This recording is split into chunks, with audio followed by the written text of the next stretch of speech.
Oke guys, kembali lagi bersama saya Syifa Clarissa Putri dalam podcast Hai Manis edisi Lebaran. Nah, kali ini nih kita bakal kedatangan bintang tamu yang luar biasa nih. Obrolan santai menjelang buka puasa. Kemarin kita kedatangan tamu Haifa dan Fatia yang membahas tentang tahun baru 2022. Sekarang kita akan membahas tentang long distance relationship. Kalian penasaran gak sih? Mari kita dengarkan yuk. Oke guys, kali ini kita kedatangan tamu kece nih. Mari kita sambut Mutiarani. Silahkan perkenalkan diri Anda. Perkenalkan, gue Mutiarani Mutarama Hidayah, biasa dipanggil Muti. Asal gue dari Jonggol, terus gue satu fakultas sama Risa, ditambah lagi satu kelas juga. Terus sekarang kita mau bahas tentang LDR ya. Jadi saat ini gue satu hubungan sama doi gue pacaran sama dia. Terus gue lagi menjalin LDR gitu deh sama dia, Riz. Jadi tamu kita kali ini nih salah satu pejuang LDR ya. Menurut lu itu LDR tuh apa sih, Mut? Menurut gue itu kalau LDR itu adalah hubungan jarak jauh antar dua orang yang menjalin suatu hubungan gitu, Riz. Faktor terpenting dalam LDR selama udah berapa bulan nih? Udah berapa bulan LDR? 1 tahun sih kayaknya LDR. Lumayan udah 1 tahun ya, lumayan juga sih tuh. Menurut lu tuh LDR itu tuh yang menjadi faktor utamanya tuh apa sih? Yang bisa menjadi faktor langgengnya gitu loh, kunci langgengnya. Oke. Kalau gue sendiri sih sebenarnya kan emang doi gue nih sama gue lagi nggak komunikasi ya. Padahal faktor penting dari LDR itu sendiri komunikasi kan, Riz. Jadi kayak kok gue makin lama makin bosen gitu karena nggak komunikasi sama dia. Tapi gue ngerti kok kalau misalnya emang dia tuh nggak pegang media komunikasi. Jadi itu hambatan gue sama dia gitu loh. Oke, komunikasi ya. Nah, komunikasi ini sendiri merupakan proses penyampaian makna dari satu entitas atau kelompok ke kelompok lainnya melalui penggunaan tanda, simbol, dan aturan semiotika yang dipahami bersama. Catat tuh, yang dipahami bersama. Nah, hubungan sendiri itu akan susah berjalan kalau nggak dilandasi komunikasi dan kepercayaan. Yaps, bener. Nah, terutama LDR nih. Aduh, LDR. Parah. Aduh, gimana? LDR tuh sakitnya. Pokoknya mantap deh. Orang-orang tertentu sih yang bisa menjalani LDR ini, nggak semua. Banyak juga yang putus tengah jalan. Ya bener banget. Karena hambatan komunikasi itu juga nggak sih? Kalau menurut lu nih ya, Mut ya. Menurut lu itu faktor apa sih, Mut, yang menyebabkan hambatan dalam komunikasi itu sendiri? Oke, yang pertama itu hambatannya itu ya media komunikasi sendiri ya. Kalau misalnya dia nggak punya media komunikasi seperti telepon genggam, terus sosial media ataupun lainnya yang bisa interaksi tuh bakalan jadi hambatan banget. Terus yang kedua, hambatan dari komunikasi suatu hubungan itu juga karena ada loh kayak hambatan misal gangguan sinyal, terus jadi ambigu gitu kata-katanya. Terus banyak lagi deh hambatannya kalau misalnya di hubungan. Oh, berarti ini nih jatuhnya nih hambatan dalam berkomunikasi pada komunikan dan komunikator ya. Nah, gangguan tadi itu sendiri terbagi menjadi 2, yaitu semantik dan gangguan mekanik. Gangguan semantik ini biasanya digunakan komunikator maupun komunikan sehingga menyebabkan ketidakjelasan dan kesalahpahaman ya, sesuai dengan yang Muti jelaskan tadi. Berarti itu jatuhnya sinyal ya. Iya, sinyal. Nah, untuk gangguan mekanik sendiri disebabkan oleh saluran atau kegaduhan bersifat fisik seperti alat atau media yang digunakan. Tadi bisa diulangi contohnya, Muti? Kayak media komunikasi, handphone, terus sosial media juga. Terus apa lagi? Banyak lah pokoknya kalau misalnya jarak jauh.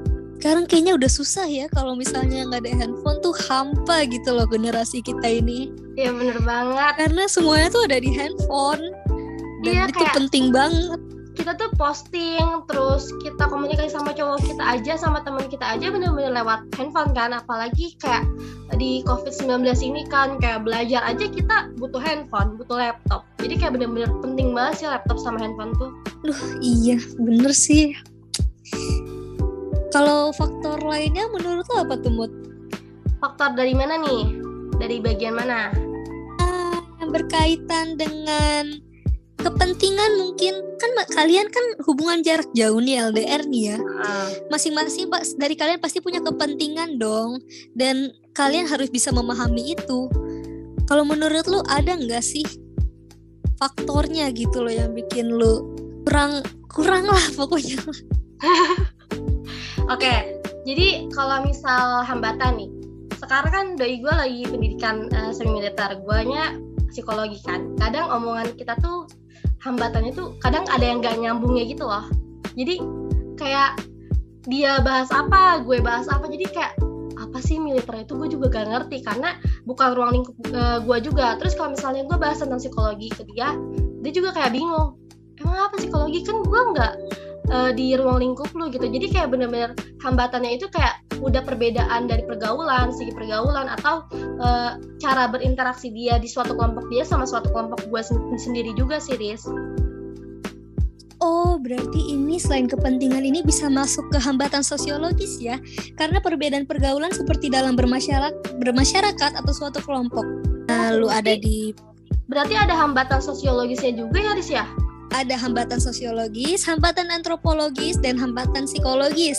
Untuk antropologi sendiri itu perbedaan pada gaya hidup, lalu pendidikan dan sebagainya. Dan untuk hambatan psikologis itu seperti kayak nggak nyambung bahwa yang diajak ngobrol kondisinya sedang sedih, marah, sehingga bingung untuk memahami, alias kurangnya simpati dan empati. Oh, berarti kalau hubungan antropologis itu jatuhnya kayak, kan gue gaya hidupnya pendidikan misal psikologi, dia militer, berarti perbedaan itu tuh masuknya ke antropologis dong ya? Iya bisa, perbedaan gaya hidup juga kan, di sana kan hidupnya mungkin didikannya keras kan, nah kalau kita di sini tuh kayaknya happy aja. Ya, gitu. Bener banget. Happy, banyak tugas. Terus tugasnya banyak banget, sampai enak. Apa-apa, Tambah lagi. Ayo berjuang. Sama lagi kalau hambatan psikologis itu sendiri, kalau misalnya gue kan teleponan, kita nggak tahu nih ya muka dia kayak gimana, dia di sana gimana. Terus kadang gue sendiri lagi sedih nih, terus dianya ngajak bercanda kan, kayak ngatain gue gitu atau gimana gitu kan, otomatis kan kita jatuhnya baper gitu, terus salah paham.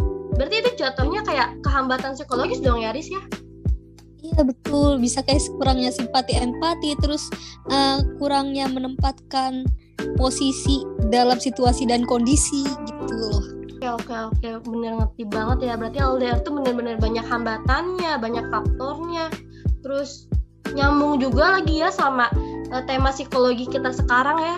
Ya, temanya yang berjudul faktor yang menyebabkan hambatan dalam berkomunikasi.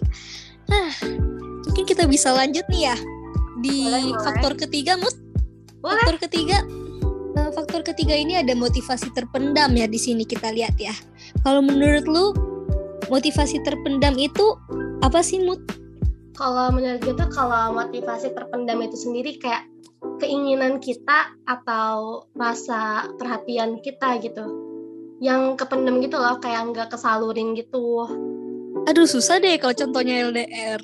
Tapi bisa tahu kalau contoh LDR tuh motivasi terpendam nih. Misal kayak gue ada rasa pengen jalan kan, pengen main gitu. Tapi karena hubungan jarak jauh, gue tuh jadi motivasi itu tuh terpendam. Jadi gue tuh kayak gak bisa jalan sama dia karena hambatannya itu hubungan gue jarak jauh gitu, Riz. Nyambung kan, Riz? Nyambung. Jatuhnya motivasi terpendam berarti ya.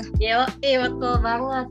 Terus ditambah lagi kayak orang-orang pada malmingan gitu kan sama pacarnya.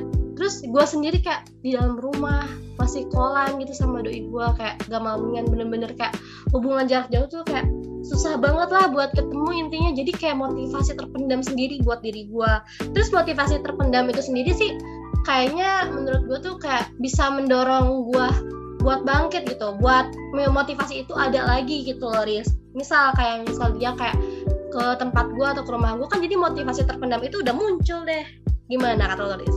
Aduh, kayaknya kita nggak salah gak sih pilih bintang tamu, udah berpengalaman banget ya nggak sih dalam LDR ini. Maklum, Mut, sebenarnya bukan susah juga kali ya, emang guanya aja belum ngerasain. Soon, Tapi kemarin bulan lo depan. ngerasain juga kan, Riz? Ngerasain cuman gak yang terlalu apa ya, gak yang terlalu kerasa banget lah. Mungkin karena masih ya oke lah, masih bisa megang HP dan ini pun deket jatuhnya pendidikannya. Kalau lu kan udah beda kota jatuhnya kan. Ya bener Udah beda banget. kota dan berbulan-bulan. Emang guys, kita tuh nggak salah milih bintang tamu, nggak pernah salah. Mau yang dari yang kemarin, bintang tamu yang sekarang, sama-sama keren lah, sama-sama kece pokoknya. Apalagi hostnya juga sih, pembawaannya keren banget sih. Aduh, malu gue malu. Ini malu. Ini nih faktor hambatan paling nih terakhir nih, Mut. Apa tuh? Kecurigaan. Takut banget. Kecurigaan atau berburuk sangka. Kalau dari lu sendiri ada nggak sih pengalaman berburuk sangka dan kecurigaan lu selama menjalani hubungan LDR ini? Ya sih, ada banget, Riz. Kayak gue tuh punya pengalaman juga kan, pernah diselingkuhin gitu kan. Jadi kayak kalau misalnya hubungan jarak jauh, pas dia megang HP gitu kan, pasti gue mikirnya kayak, oh gue curiga nih, dia ngechat siapa dulu nih, cewek siapa dulu nih, oh dia nge-stalk cewek. Ada trust issue ya? Iya, jadi kayak oh my god, jadi gue curiganya tuh berlebihan banget sih kalau pas lagi LDR. Tambah lagi kalau misalnya tambah pas deket kan udah ada rasa curiga. Pas LDR jadi makin tambah curiga. Dari dia nggak berkomunikasi sama gue, tiba-tiba ngechat mamahnya, terus gak ngechat gue aja, kayak kok dia gak ngechat gue sih, padahal dia on loh. Kayak oh my god gitu loh. Jadi kayak benar-benar curiganya tuh makin gitu loh sekarang. Sebenarnya hal ini gak bisa diwajarin, cuman di zaman kita ini kayaknya cewek-cewek tuh udah sering banget gak sih overthinking tiap malam gitu loh. Yaps, bener banget. Udah kayak makanan sehari-hari jatuhnya. Walaupun cowoknya gak ngapa-ngapain gitu, pikiran kita udah negatif ya, aja banget. gitu. Padahal lagi nyapu kan, bisa aja kan lagi ngepel gitu kan. Terus kita yang marah-marah. Dan suka ngerasa bersalah juga sih kayak gitu. Cuman gimana lagi kalau hambatan LDR itu kan emang dari komunikasi, segi komunikasi itu sendiri kecurigaan kan. Iya betul. Tapi dibalik itu semua ya, hubungan kan yang penting kan komunikasi ya. Komunikasi dua arah, antar lu dan dia dan antar dia dan lu. Kalau misalnya salah satunya nggak ada yang komunikasi, ya hubungan itu nggak akan berjalan lancar. Begitupun kepercayaan. Nah, karena kita udah tahu penyebab hambatannya nih ya, kayak mulai dari gangguan, kepentingan, motivasi dan prasangka, kita bisa tuh mulai memperbaiki tuh perlahan sih. Pasti nggak akan ada yang instan. Pelan-pelan gitu loh, pelan-pelan nih buat yang denger juga nih. Mungkin kalian bisa ngambil hikmahnya dari yang kita omongin ya, walaupun isinya curhat-curhatan gitu. Jadi karena kalian udah tahu faktor-faktornya, mungkin kalian udah bisa cari cara buat pencegahannya. Gimana caranya biar gak berprasangka buruk, gimana caranya biar motivasi terpendam kalian hilang, gimana caranya biar kepentingan kalian bisa seimbang, dan gimana caranya biar gangguan yang ada itu bisa teratasi atau terminimalisir lah, ya gak sih? Ya, minimal terminimalisir ya. Semua perlu waktu kok, berproses, gak ada yang instan. Kalau misalnya ada kemauan pasti ada jalan. Dan kalau kalian emang bener serius menjalani hubungan LDR kalian, ya insya Allah adalah dibukain jalan lah. Amin. Diperlancar, dipermudah. Please sih, ini keren banget sih, khas gue deep banget gitu loh, kata-katanya ke jantung lah. Udah lewat hati ya, langsung ke jantung ya. Kayak lagunya Tompi, menghujam jantung. Oke guys, mungkin cukup sekian podcast dari kita. Ini udah mau buka puasa ya. Kayaknya udah cukup kita nemenin kalian hari ini, nemenin kebutuhan kalian menunggu waktu buka puasa. Mungkin ada kata-kata penutupnya buat teman-teman yang akan berjuang buat LDR nantinya. Oke, kata-kata penutup gue buat teman-teman yang pejuang LDR, terus semangat. Pokoknya tetap positive thinking meskipun di dalamnya ada negatifnya. Jadi kayak kalian tuh harus benar-benar semangat, harus kuat jalanin hubungan. Percaya aja di sana dia juga baik-baik sama cewek lain. Maksudnya Baru diomongin. Pokoknya baik-baik aja lah di sana. Dia tuh pendidikan, dia tuh sibuk sama karirnya buat nikahin lo pada. Jadi kayak harus semangat sama yang pejuang LDR. Buat yang nggak pejuang LDR juga harus saling jaga kepercayaan, ditambah lagi komunikasinya tuh harus benar-benar dijaga. Apalagi Risa kan kayak tiap hari ketemu, lo harus jaga komunikasi lo Risi sama. Tapi Mut, bulan depan tuh gue udah mulai LDR Mut. Tanggal 9 dia udah pergi. Jadi gue nemenin lo. Aduh, pantesan ya lu ya. Jadi ya memanfaatkan waktu sebaik mungkin sih. Iya sih, harus sih. Selagi bisa menghabiskan waktu bersama ya kenapa tidak gitu. Ya nanti kan ya malam mingguan sendiri, ya sekarang kita malam mingguan bareng aja gitu kan. Iya, bener banget. Apalagi kan banyak tugas ya, jadi kayak harus disemangatin lah sama doi. Jadi biar makin semangat, jalan dulu sama doi gitu kan, Riz. Aduh. Belum semangat nih, belum disemangatin sama Ayang. Sekian dari Hai Manis edisi Lebaran kali ini. Thank you guys for listening. Bye.